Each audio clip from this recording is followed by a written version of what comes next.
जय श्री कृष्ण मित्रों, कैसे हैं आप लोग। उम्मीद करती हूँ आप लोग अच्छे होंगे, अपने जीवन में निरंतर आगे बढ़ रहे होंगे। तो दोस्तों, फिर से आप सबके लिए लेकर आई हूँ एक बहुत सुंदर सी कहानी। उम्मीद करती हूँ उस कहानी से आपको कुछ न कुछ सीखने को मिलेगा और पसंद भी आएगी। तो दोस्तों, ये कहानी है दो व्यक्ति की, जिनमें से एक पर लक्ष्मी जी की कृपा थी, दूसरे पर सरस्वती की। उनमें बातचीत होती रहती थी और मित्रवत भावना थी। लेकिन एक बार क्या हुआ, दोनों में बिना कारण के ही विवाद छिड़ गया। एक ने कहा कि धन बड़ा होता है, दूसरे ने कहा बुद्धि। दोनों लड़ते लड़ते देश के बादशाह के पास पहुंच गए और अपनी अपनी बात सुनाई। दोनों ने न्याय मांगा। बादशाह ने अपने गले में यह इल्लत लगाना उचित नहीं समझा। उसने रोम के सम्राट के सामने उन दोनों को भेज दिया। उस खत में लिखे अनुसार सम्राट ने दोनों को फांसी की सजा सुना दी। जब दोनों फांसी के स्थान पर ले जाया गया, दोनों की आंखें खुली। बुद्धिमान ने धनवान से कहा, तू कहता है ना कि धन बड़ा है, अब तो धन का उपयोग करके अपने प्राणों की रक्षा कर। धनवान ने जी जान से कोशिश की, लेकिन उसका उपाय सफल नहीं हुआ। तब वह मुंह बिचका कर बोला, भाई मैं तो कुछ नहीं कर सकता, अब मैं पूरी तरीके से हार चुका हूँ। बहुत मायूसी से बोला, अब तो तू ही अपनी करामात दिखा, मैं तो पराजय स्वीकार करता हूँ।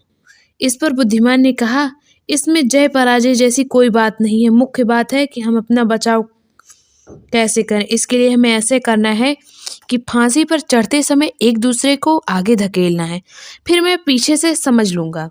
हजारों तमाशियों और हुजूम में उन दोनों को जब फांसी के स्थान पर लाया गया तो दोनों में धक्का मुक्की शुरू हो गई। एक कहता, मैं पहले फांसी चढ़ूंगा, दूसरा कहता, अरे नहीं नहीं, पहले मैं मरूंगा। देखने वालों में तो आश्चर्य पड़ गया। वो सोचने लगे, इस मनुहार की वजह आखिर है क्या कि ये लोग मरने के लिए उतावले हुए हैं। कहाँ एक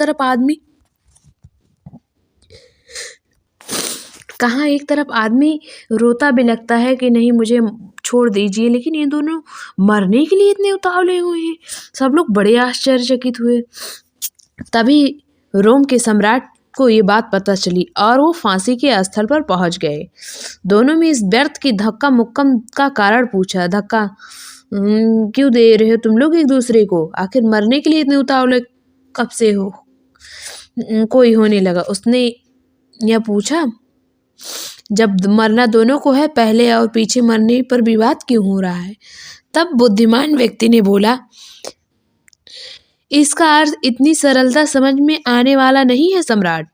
हमारे बुद्धिमान बादशाह ने बहुत सोच समझकर ही हमें यहाँ खत देकर यहाँ भेजा था और मैंने उसी खत का अनुसरण करते हुए तुम लोगों को, सम्राट ने कहा, और मैंने उसी खत का अनुसरण करते हुए तो तुम लोग को सजा सुनाई है। इसमें नई बात क्या हो गई, सम्राट ने पूछा। नई बात है सम्राट, इस बात में बहुत रहस्य छिपा हुआ है। दरअसल हमारे बादशाह को देश के नजूमियों ने यह बता रखा था कि मैं जहां मरूंगा वहां 12 वर्ष का भयंकर अकाल पड़ेगा और मेरा यह साथी जहां मरेगा वहां भयंकर रोग फैल जाएगा। दोनों स्थितियों में लाखों लोग काल के गाल में तो समा ही जाएंगे। राजघराने में कोई दिया जलाने वाला नहीं रह बचेगा। इसलिए मैं सोचता हूँ पहले मैं मर जाऊं, जिससे लोगों भयंकर भूखमरी से तो बच जाएं। पर इसका विचार दूसरा ये चाहता है कि पहले ये मर जाए, जिससे भयंकर रोग फैले और प्रजा के साथ साथ राजवंश भी समाप्त हो जाए। बस यही झगड़ा है हम दोनों में। सम्राट ये सब सुनकर हक्के बक्के रह गए। उनको तो जैसे थप्पड़ लग गया था या उनको जैसे सांप सूंघ गए थे। इतने वो डर भी गए थे और सोच में भी बढ़ गए थे। और फिर बोले, अच्छा ये बात है। तब बुद्धिमान व्यक्ति बोला, अब आप स्वयं सोच सकते हैं हमें फांसी पर चढ़ाकर मरवाने की बादशाह को जरूरत ही क्या थी। आप ही सोचिए, क्या वो हमें फांसी नहीं दे सकते थे। बिल्कुल दे सकते थे। बस इस दुस्संभावना से बचने के लिए ही हमारे बादशाह ने यह सब कुछ किया है। अब आप जल्दी से ही हमें मरवा दीजिए। बुद्धिमान व्यक्ति की बात सुनकर रोमन सम्राट इतना भयभीत हो गए, उसने उन दोनों को तुरंत लौटा दिया। साथ में एक कठोर पत्र भी बादशाह के नाम लिख दिया। बादशाह ने जब वो पत्र पढ़ा तो उनके हाथों के तोते उड़ गए। उसने उनकी सजा माफ कर दी और सम्राट को पत्र में लिखकर माफी मांगी और उनसे जो भूल हो गई थी उसे क्षमा कर दिया जाए। तब रोमन सम्राट ने जाकर उस बादशाह को माफ किया।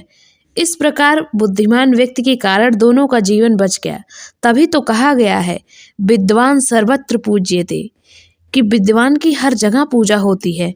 धनवान व्यक्ति ने भी स्वीकार कर लिया, धन से बड़ी बुद्धि होती है। तो दोस्तों, ये कहानी आपको कैसी लगी? जीवन में कई बार ऐसी परिस्थिति आती है कि जब धन काम नहीं आता, हमें अपनी बुद्धि का ही प्रयोग करना पड़ता है। इसीलिए बुद्धि ही सर्वश्रेष्ठ है और अच्छे कामों, अच्छे कार्यों के लिए लगाई जाए तो और भी श्रेष्ठ है। चलिए मिलते हैं आपको एक नई कहानी के साथ। तब तक अपना, अपने परिवार का ध्यान रखिए। जय माता दी, जय श्री कृष्णा, सीताराम, राधे राधे, हरे कृष्ण।